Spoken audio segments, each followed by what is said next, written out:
to my channel Cheryl Educates. This is Cheryl and today I am going to explain you a very interesting chapter of Unit 5 named Rip Van Winkle. So let's start. This story is about Rip Van Winkle, a good-natured but lazy man who goes away to the hills and falls asleep. So ये जो story है ये rib Van विंकल की है। Rib Van विंकल एक आदमी था और ये स्टोरी रिप वैन विंकल की है। और रिप वैन विंकल का नेचर बहुत अच्छा था, मतलब वो बहुत काइंड था और मतलब वो दूसरों की हेल्प करता था। पर उसकी एक प्रॉब्लम थी कि वो बहुत लेज़ी था, बहुत ही लेज़ी था। Who goes away to the hills and falls asleep. When he awakens 20 years later, Rip finds that quite a few things have changed. तो रिप वैन विंकल क्या करता है? रिप वैन विंकल हिल्स में जाते हैं और हिल्स में जाके वो सो जाता है। और जब वो 20 ईयर्स बाद, मतलब वो एक बार सोया और फिर वो डायरेक्टली 20 ईयर्स बाद उठते हैं रिप वैन विंकल। और फिर वो रिप वैन विंकल को ऐसा फील होता है जैसे थोड़ी बहुत एनवायरनमेंट में थोड़ी बहुत चेंजेस हो गए हैं। सो चलो इस अमेजिंग चैप्टर को पढ़ते हैं। Many years ago, at the foothills of the Catskill Mountains was a little village. In the village lived a simple, good-natured fellow named Rip Van Winkle. बहुत सालों पहले एट द फुटहिल्स मतलब जो mountain होता है, जैसे एक माउंटेन है और माउंटेन के सीधा नीचे ऐसे जैसे करके ऐसे माउंटेन है, उसके नीचे ही उसके एकदम बॉटम में एक विलेज था। तो उसको बोलेंगे वो विलेज माउंटेन के फुटहिल्स पे था। Okay, so many years ago at the foothills of the Catskill Mountains was a little village. बहुत सालों पहले Catskill Mountain के जो foothills थे वहाँ पे एक छोटा सा विलेज था और उस विलेज में रहता था a simple good natured fellow named Rip Van Winkle। और एक आदमी रहता था जिसका नेचर ही बहुत अच्छा था, वो सिंपल था और उसका नेम रिप वैन विंकल था। He was a kind neighbor, ready to help anyone. और वो एक बहुत ही काइंड मतलब बहुत ही अच्छा पड़ोसी था, ready to help anyone। वो हमेशा किसी को भी हेल्प करने के लिए हमेशा तैयार रहता था। Everyone in the village liked him। और विलेज में जितने भी लोग थे सब लोगों को रिप वैन विंकल पसंद था। The children of the village shouted with joy whenever they saw him because he played with them and taught them to fly kites and shoot marbles।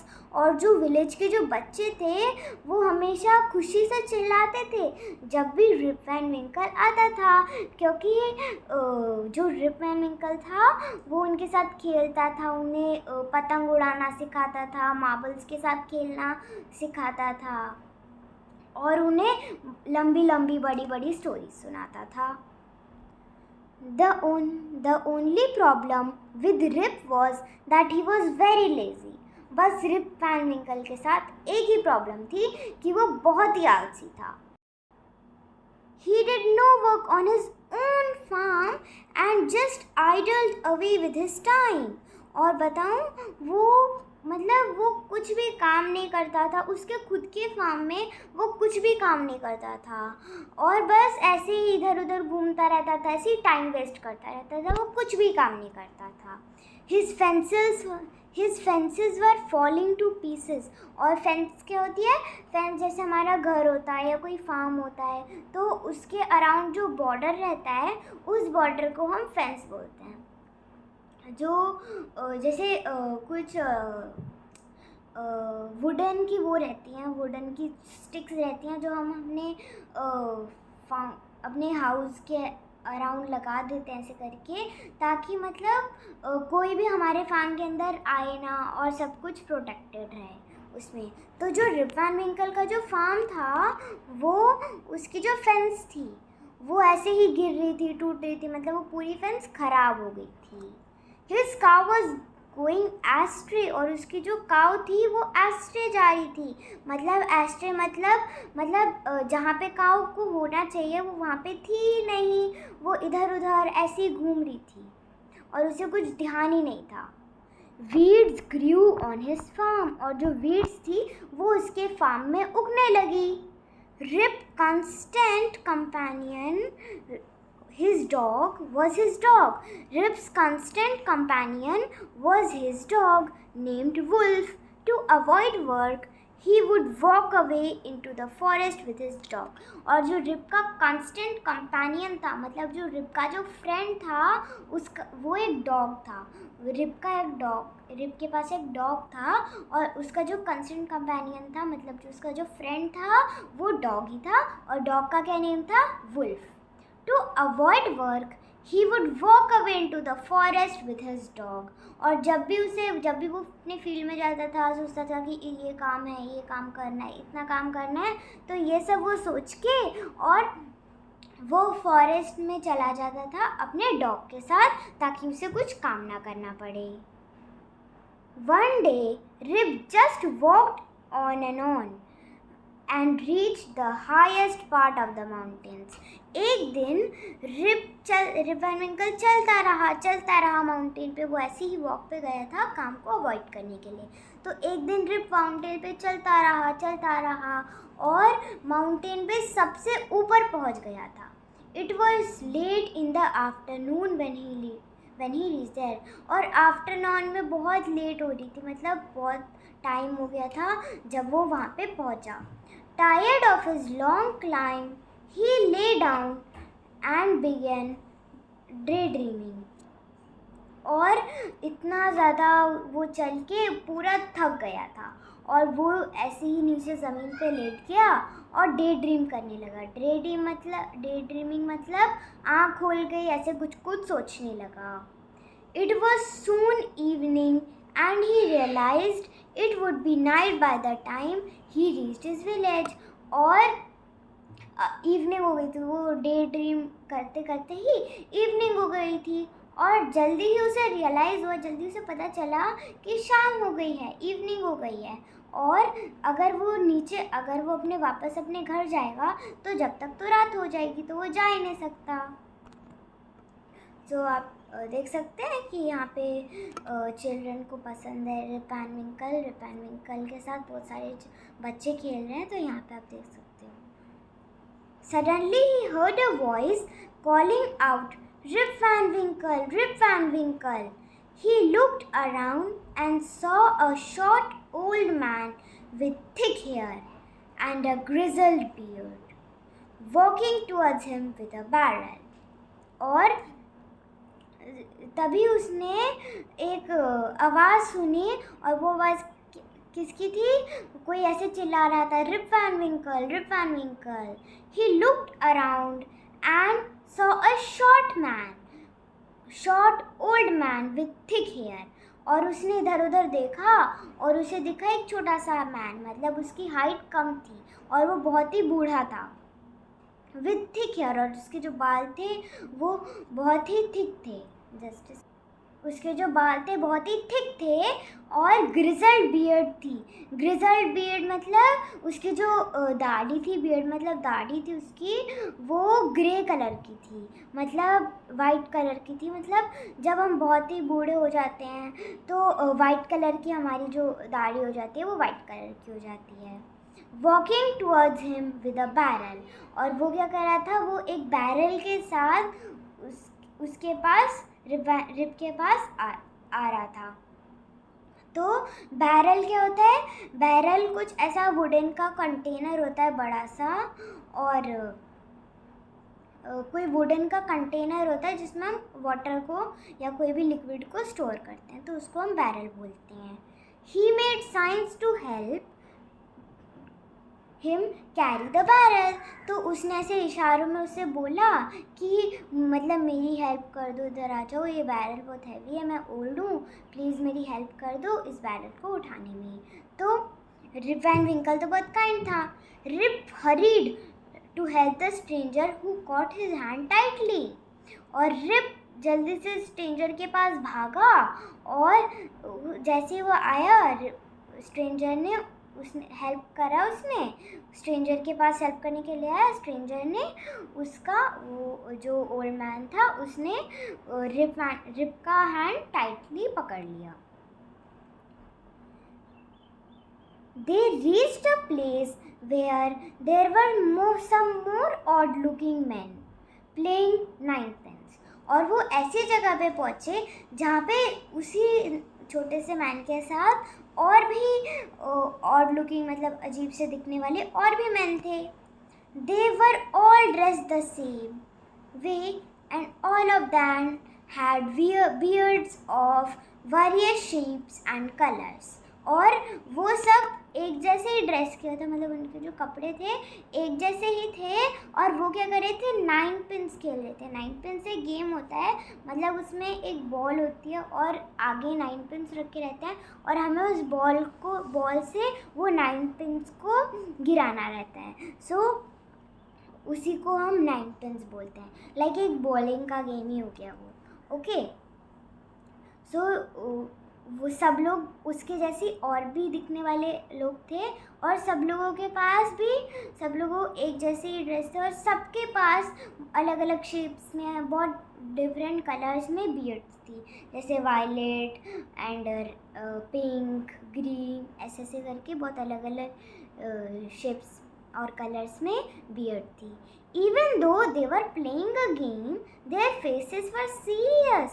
और जब हम गेम खेलते हैं तो हम क्या पूरा शोर मचाते हैं, मतलब बहुत मस्ती करते हैं, पर जबकि वो गेम खेल रहे थे उनके फेस मतलब एकदम सीरियस होके वो खेल रहे थे। एंड देयर वाज साइलेंस, और एकदम ही साइलेंस था। The only sound was the noise of the balls which echoed in the mountains like thunder. और पूरे उधर उस एरिया में पूरा साइलेंस था और बस इतना साइलेंस था वहाँ पे कि जो बॉल्स जैसे वो रोल कर रहे थे पिन्स को गिराने के लिए, तो बस बॉल्स की नॉइज़ आ रही थी और मतलब वो माउंटेन्स में से एको हो रही थी जैसे कि thunder. As Rip and his companion reached them, और जैसे ही कि वहाँ पे रिप और उसका कंपेनियन मतलब वुल्फ नेम्ड मतलब डॉग उसका, they stopped playing and stared at Rip with a fixed gaze. और जैसे ही रिप आया वहाँ पे सब लोग उसे देख के एकदम ऐसे स्टेयर करने लगे, मतलब बिना आइज ब्लिंक करे एकदम गेम खेलना भी वो उन्होंने छोड़ दिया। Rip was really frightened, Rip डर गया। His companion emptied the contents of the barrel into glasses and made Rip drink it. और वो जो बैरल था उसमें से जितना भी जो कुछ लिक्विड था उसमें से निकाला, उसे ग्लासेस में पोर किया और रिप को पीने के लिए दिया। Rip obeyed as he was trembling with fear. और रिप मान गया क्योंकि वो बहुत ही डरा हुआ था, तो इसलिए रिप मान गया उनकी बात।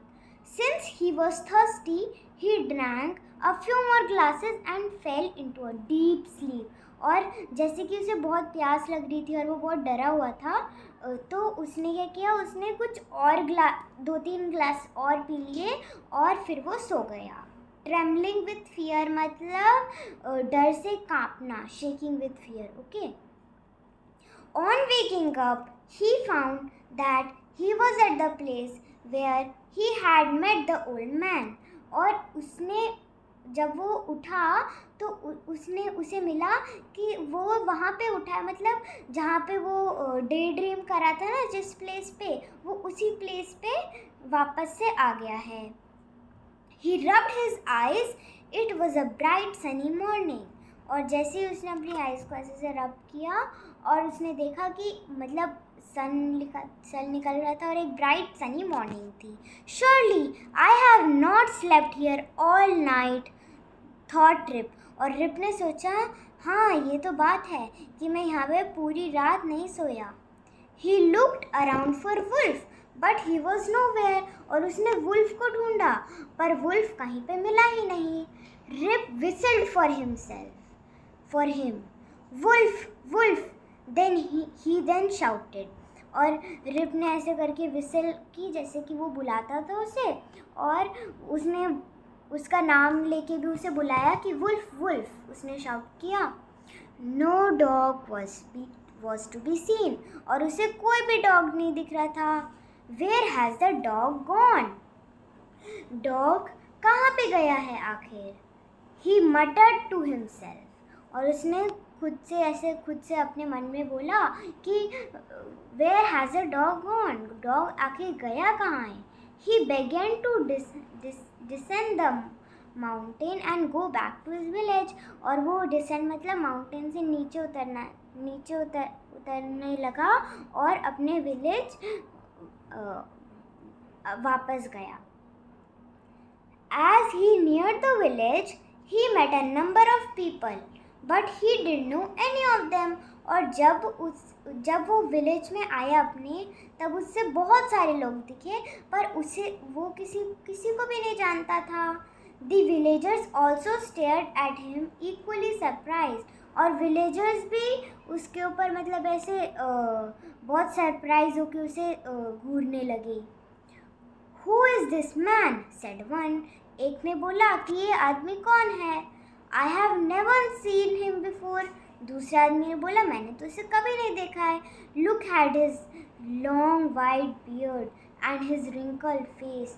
और उसने बोला कि देखो ना, इसकी कितनी लंबी दाढ़ी है और इसके फेस पे कितने सारे wrinkles हैं. On hearing this, Rip stroked his chin to his astonishment. और ये बात सुन के रिप बहुत ही सरप्राइज हो गया. उसने अपनी चिन के नीचे देखा और ऐसे देखा नीचे अपनी, और देखा कि मतलब उसकी जो वो बहुत ही सरप्राइज हो गया.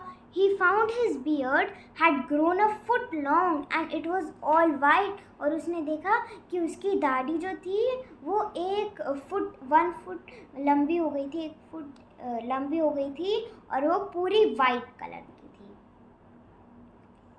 ओके, तो यहाँ पे आप देख सकते हो कि रिप की फेस पे रिंकल्स हैं, और यहाँ पे आप देख सकते हो कि मतलब रिप पूरा ओल्ड हो चुका है और उसकी 1 foot around beard white colour की ग्रो हो चुकी है.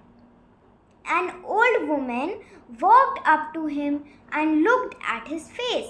एक ओल्ड वुमन मतलब एक ओल्ड लेडी आई और उसने रिप के फेस को 1 मिनट के लिए देखा, और तब उसने बताया, देन शी एक्सप्लेन मतलब तब उसने बताया, it is Rip Van Winkle, कि यह तो रिप वैन विंकल है.